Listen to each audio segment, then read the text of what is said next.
Misogynie, antiféminisme, homophobie et transphobie dans nos écoles au Québec. Attardons-nous sur une recherche qui a fait jaser. Vous avez sûrement vu cette semaine la publication d'un rapport de recherche mené par le professeur Francis Dupuy-Derry de l'UQAM en partenariat avec la FAE, qui démontre essentiellement une montée de la misogynie et autres comportements antiféminisme, anti-LGBTQ+, chez les élèves. Penchons-nous sur cette recherche pour mieux la comprendre. Cette recherche ne repose pas sur des impressions ou des polémiques médiatiques.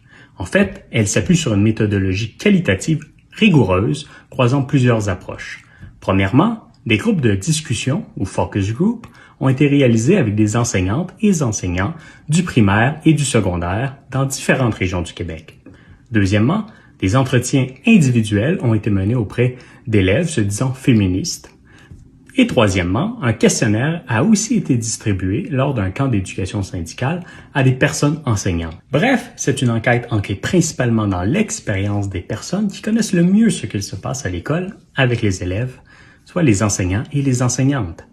Les limites de cette recherche, l'échantillon choisi est dans un milieu associé à la FAE, qui représente qu'une partie des enseignants et des enseignantes au Québec, mais cela reste un échantillon intéressant, qui peut être complémentaire avec d'autres études pour un portrait encore plus global de ce qui se passe. Comment comprendre cette recherche? Est-ce que nos écoles sont des terreaux fertiles de la haine où règnent les symboles du Troisième Reich? Non. Et ce n'est pas ce que cette recherche veut que l'on retienne.